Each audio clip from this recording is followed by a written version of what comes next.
June 24, 2023 was not just an election day in Sierra Leone, it was a rupture.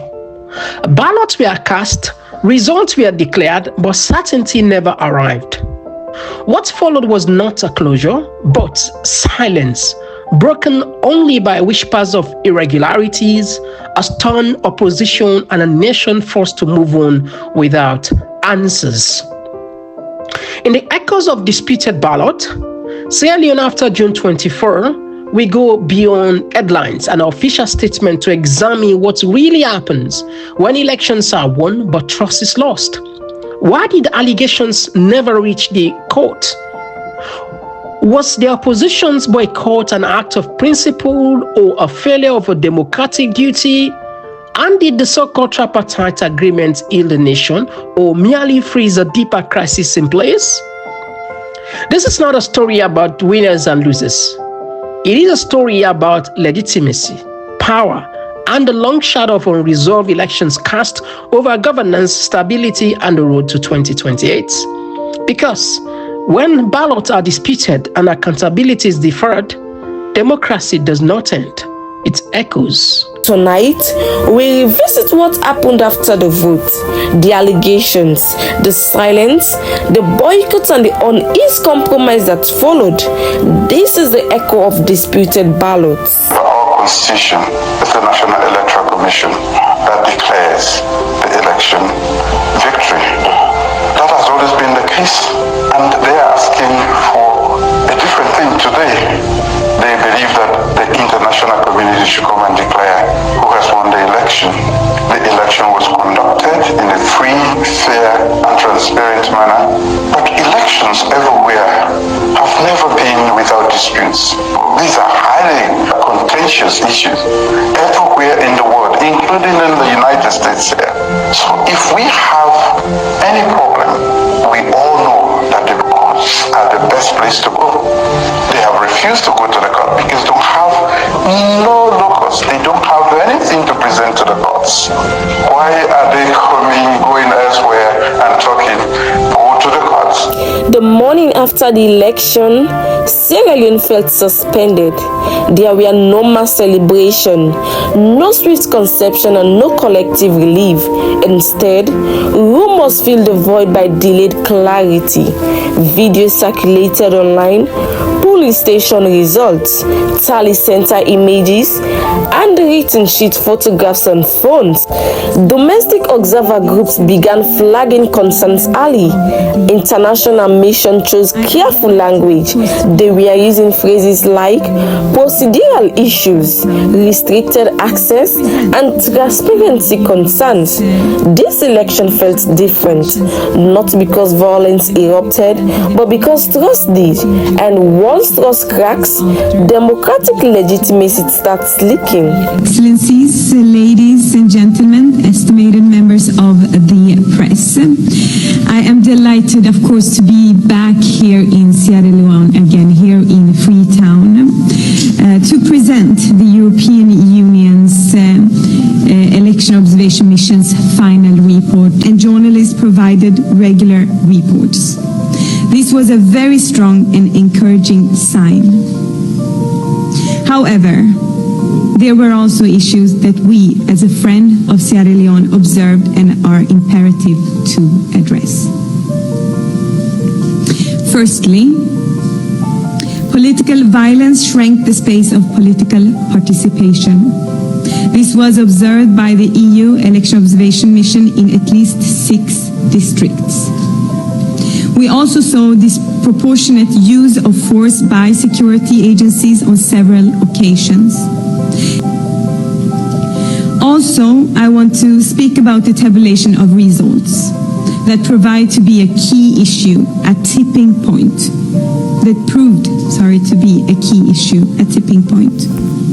The ECSL did not ensure transparency at this very crucial stage of the process. Our observers, as well as citizen observer at the tally center, could not conduct a meaningful observation of the tabulation of results.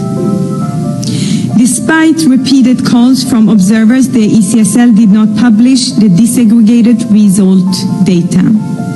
lack of transparency, and limitation on independent scrutiny leaves space for doubt and stains an election.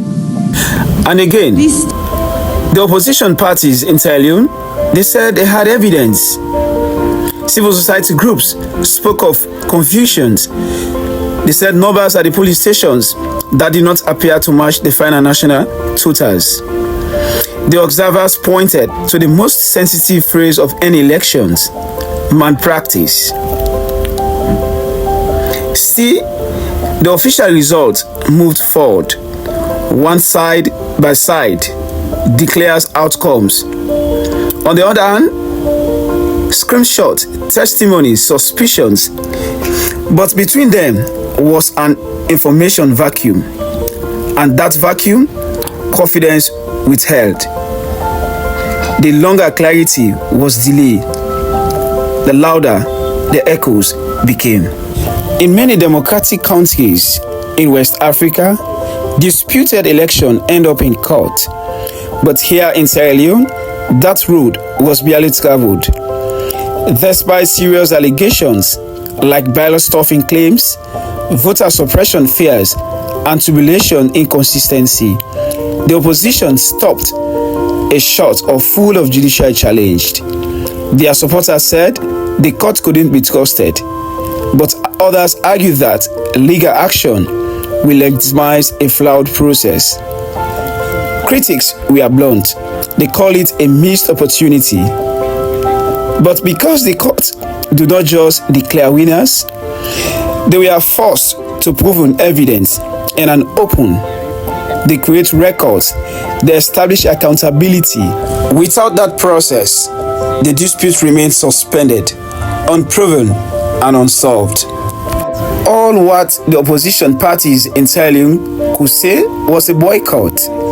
For nearly 3 months, the lawmakers stay away from parliament.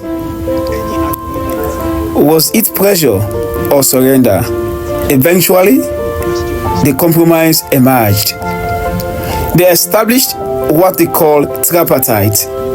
Supporters frame it stability, dialogue instead of deadlock. Critics saw an escape from scrutiny. Yes, the parliament was resumed.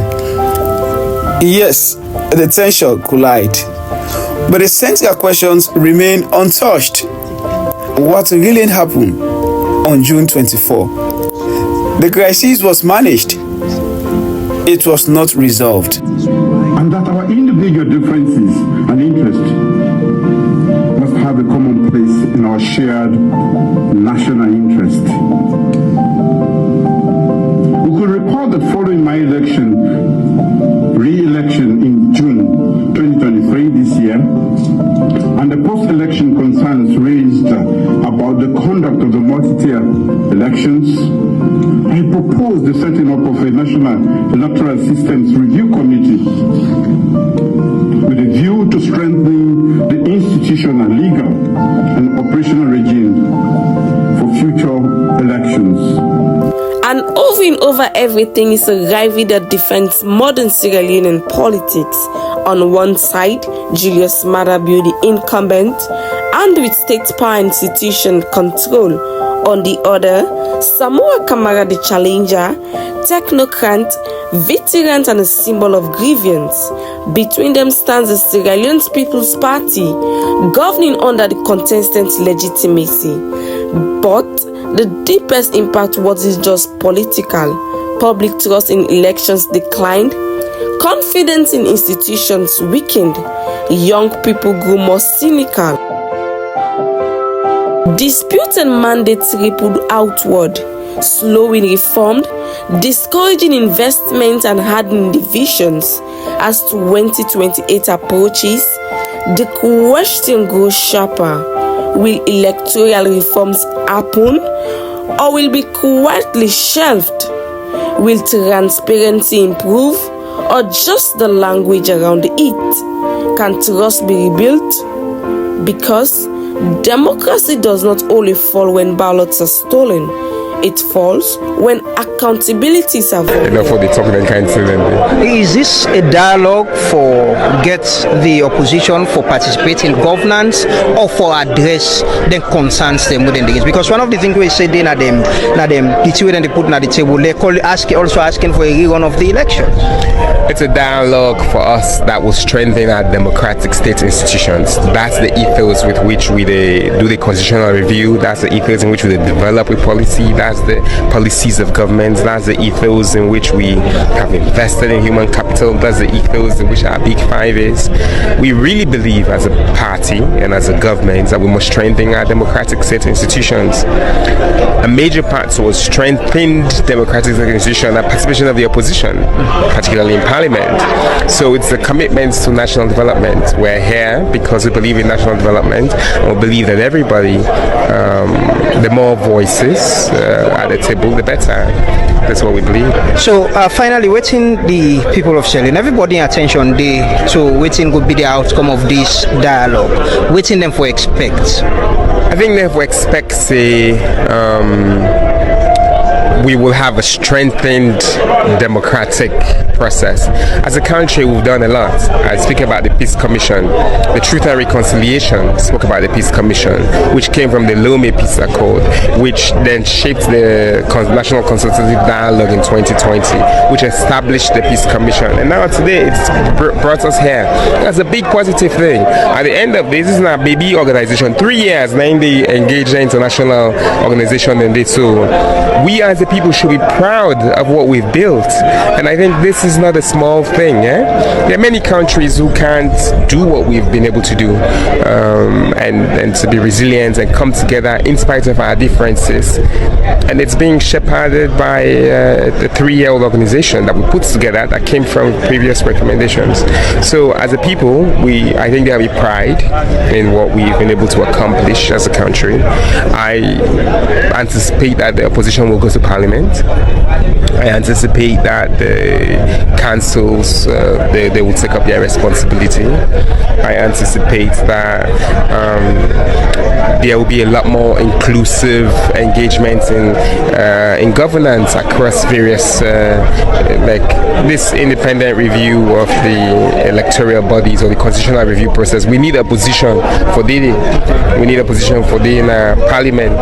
You can't have that constitutional review that we so need as a country that we've not been able to finish for 20 years without the opposition, and because we also have to go to a referendum anyway, and that includes everybody, so we'll need them to debate in Parliament those laws, take responsibility for it, pass them in Parliament with a 2/3 majority. We'll require them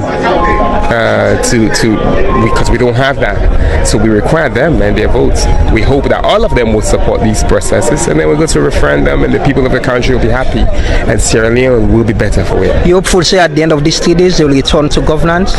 Absolutely. I think we will. It's a big moment for the country, and I think I'm happy they've stepped up to the plate. I think we are very positive. They're very positive. The fact that they are great. It's not a loss if they come to Parliament. I know I met the opposition member there, made it say, oh, APC don't lose or this. It's not a loss.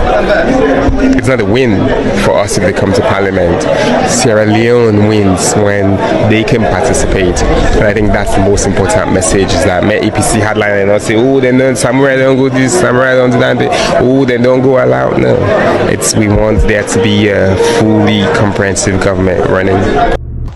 Sierra Leone did not collapse after June 24, but it did not heal either. The ballots were counted. The agreement was signed. The political class moved on, but the questions remain unanswered, uninvestigated, unresolved. And in a democracy, unresolved questions do not disappear. They accumulate. What happens when elections produce governments, but not consent? When stability is declared, yet trust is absent?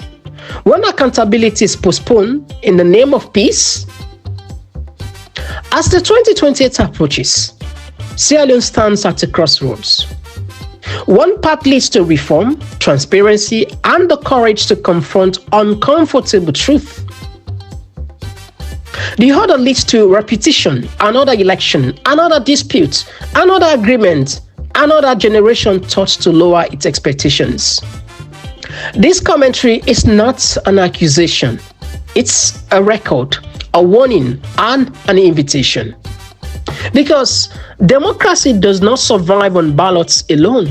It survives on truth, accountability, and the willingness to confront the past before asking the future to believe again. The echoes are still here. The question is whether Sierra Leone will finally listen. Sierra Leone did not collapse after June 24, but it did not heal either. The ballots were counted. The agreement was signed. The political class moved on, but the questions remain unanswered, uninvestigated, unresolved. And in a democracy, unresolved questions do not disappear. They accumulate. What happens when elections produce governments, but not consent? When stability is declared, yet trust is absent? When accountability is postponed in the name of peace? As the 2028 approaches, Sierra Leone stands at a crossroads. One path leads to reform, transparency, and the courage to confront uncomfortable truth. The other leads to repetition, another election, another dispute, another agreement, another generation taught to lower its expectations. This commentary is not an accusation. It's a record, a warning, and an invitation. Because democracy does not survive on ballots alone. It survives on truth, accountability, and the willingness to confront the past before asking the future to believe again. The echoes are still here. The question is whether Sierra Leone will finally listen.